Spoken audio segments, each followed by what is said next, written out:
Hey guys, how are you? Danjo Capital here, the NFT King. Today, update ko lang kayo mga boss kung ano yung nangyayari sa Binance. Okay, so alam niyo na yan, talagang tinanggal na ng SEC. Okay, sundan na natin yan mga boss, respetuhin natin yung desisyon. Pero, sa mga nagtatanong boss Danjo, saan na kami naman lilipat? Okay, saan naman kami lilipat? Siyempre ako mga boss, official ambassador ako niyan. So, dati no, and tignan nyo, marami kong merch. So, pag-usapan natin lahat ng possibilities, no? So, una ito yung news guys, pakita ko lang sa inyo, yun nga yung news, no? Nasa SEC.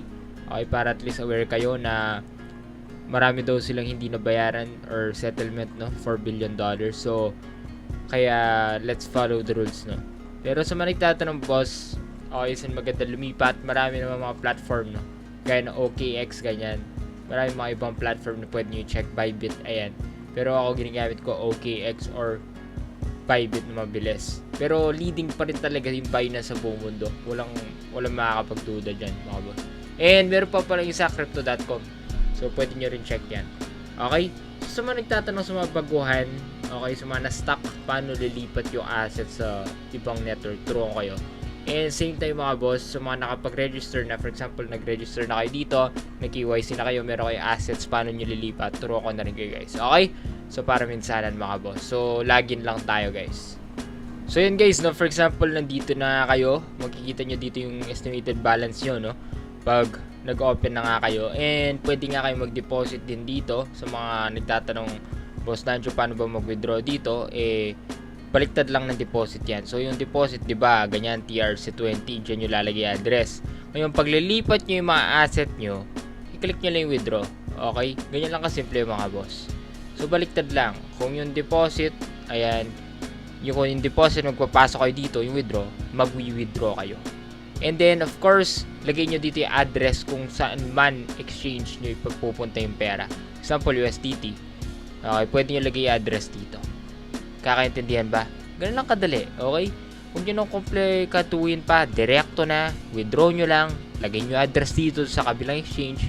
Ngayon, sa kabilang exchange, of course, click nyo lang deposit, USDT, then TRC20 nyo, yan, TRX, TRC20, pareho lang yan. Okay? So, yun yung maganda. Ngayon, tapos na yun mga boss, huwag na natin patagalin pa, na-gets nyo na yun. Pwede rin kayong mag-refer nga doon, no? Pero, sa mga nagtatanong, bakit kaya sa Dubai naging okay? Ngayon, kung OFW sa Dubai, ibang usapan naman, sige, turuan kayo how to trade guys, no? So, I will teach you how to trade kung OFW kayo sa Dubai. Kung nasa Dubai kayo, Binance gamit nyo, kagaya ko, no? Meron akong properties sa Dubai, so legal naman yung Binance sa Dubai. Okay, for example, hindi kayo sa taga Pinas, sinasabi ko nga, for OFW sa Dubai. Kung malinaw yon, ayan, paano ba mag-trade? Unang-una, make sure may balance kayo. Okay, so for example, ito, BTC USDT. Pwede kayo mag-trade futures na mas magandang futures. Ako, futures trader ako. Of course, optional din ko spot. And then, kung titignan yung BTC, ito yung support and resistance niya. I-plot ko na sa inyo mga boss, para maintindihan ninyo. Ayoko kasi yung nagtatrade tayo pero hindi nyo ako naintindihan eh. So, para at least aware kayo mga bossing, no? So, for example, BTC USDT. Okay, and ito yung pinaka-solid support niya kung titingnan nyo around this mark. So, laki na ng tinaas ng BTC, no? Kung titingnan nyo for the past years, swerte nga yung mga nakapasok na. Okay, and then of course, pwede nyo ma-view yan, open orders, etc. And may mga technical indicators dito. So, for example guys, moving average, ayan, check nyo. EMA, and VWAP, pinaka-ginagamit ko yan dati. Panoorin yung mga videos ko sa trading, no? Yung nagtitrade tayo ng million dati. So, para makita ninyo. Yung solid support, at least aware kayo. So, around 65k mark. Okay, around 65k mark. Yan na yung malapit ng... Okay, kung titingnan nyo guys, 66k yung mark niya eh. So, 65k pwede na kayong pumasok, tapos magbibenta kayo around 72. Good trading strategy yan. Or, mas safe, around 59k pumasok kayo, benta kayo around 70k or 65k. So, optional kayo. Yan yung maganda strategy. Buy on support, sell on resistance. Ngayon, pwede kayo mag-buy on long position or short position. For example, ayan, yan yung budget ninyo. Pwede nyo i-max yan. Okay, fiat and spot to future. So, pagkita ko na sa inyo, mag-trade tayo. Para sa inyo lang guys. To trade ako para sa inyo. So, yan, for example, yan, meron tayo available, di ba? pwede nyo nang buy lahat yan all in via market price. Ayoko nagli-limit eh. So example yan, papasok tayo, pwede nyo check yung 1 minute time frame, 15 minutes. Optional yan guys, para sa akin 15 minutes goods. So, tignan nyo yung MACD, yung VWAP. Okay, so buy tayo. Kung titingnan nyo, tatlong green. Pag tatlong green, pataas yan. Okay, ganyan lang naman yan. Ngayon, titingnan nyo moving average. Tumaas yung candle sa moving average, which means tuloy-tuloy ang pag-angat niyan. So marami kayong matutunan, no? Kung hindi pa kayo marunong mag-trade, unlike me, kasi ako mga boss talaga nagtitrade ako, mag-aaral muna kayo. Decision nyo yan. So pwede nyo rin gawin to sa ibang exchanges. Pinapakita ko lang to sa Binance as proof na nag-trade ako. So as you can see guys, kumita na tayo, no? So grabe talaga. Ganyan lang naman yung logic nito kasi pataas yan. So waiting game lang tayo. Then of course, kung gusto nyo i-sell, ayan lang, no? Sell position, sell shorter. Nasa inyo yan mga boss, no? So, of course, decision yan. Meron din dito buy crypto, convert. Ayan yung cross, makikita nyo dyan. USDT, para at least aware kayo mga bossing, okay?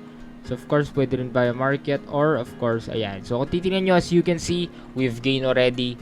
It's a big green candle, guys, which is good. Okay, so pwede nyo sell yan and order submitted. Tapos na. So, ganyan lang kadali guys, no? So, kumita na tayo. Ganun lang kabilis live pa. Hindi ako kagaya ng mga ibang YouTuber na hindi pinapakita live trading ko. Pag nag-trade ako live at pera talaga. Hindi yung mga tipong ano lang tawag dito. Yung mga iba kasi pag nag-trade, yung mga free trial lang, no? Tayo live. Ayun mga boss, ano pa ba yung mga features dito? Meron this spot, no? So, pwede nyo rin check yan. Pwede kayo mag-convert nga dito. For example, gusto nyo mag-convert USDT to BTC or vice versa, pwedeng gawin yan. Meron din square dito para maging updated kayo, no? And of course, ito nga yung account ko, pwede nyo follow Danjo Capital Master. At least para aware kayo. Okay, para ito yung Twitter ng Binance, no? Ito square na to, which is cool. Then of course, another thing to consider is that meron din latest news dito, trending articles that you could check. Okay, may mga FAQ.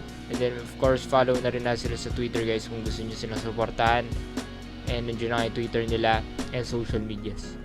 And ang pinaka-sekreto lang naman sa trading, guys, for example, dagdag kaalaman na rin. Huwag kayong papasok pag nasa resistance na. Ito yung resistance ng Binance, so, ay ng Bitcoin, I mean. So, for example, 1 day time frame natin. Ito yung pinaka-resistance niya, 71K. So, pag umabot na 71K, huwag nyo nang i-risk. Pwedeng tumaas yan, pero mas mataas yung chance ng bababa yan, diba? Yan lang naman yan. Although, pag long-term trader ka, iba yung mindset mo. Pero ako, babayin na ako sa support, sell on resistance. Ayan, kung bibili ka sa support dito, hindi ka matatalo eh. Common sense, mga boss, no? Gamitin natin yung utak natin, no? Para, diba? Gamitin natin yung utak natin, mga boss. Common sense lang yan. Of course, maraming ways nga para kumita. May iba Bitcoin halving, yun nga yung latest news, no? Check ko rin. Kung hindi ko alam kung nabalitaan yun, meron na ngayon yung Binance Bitcoin halving.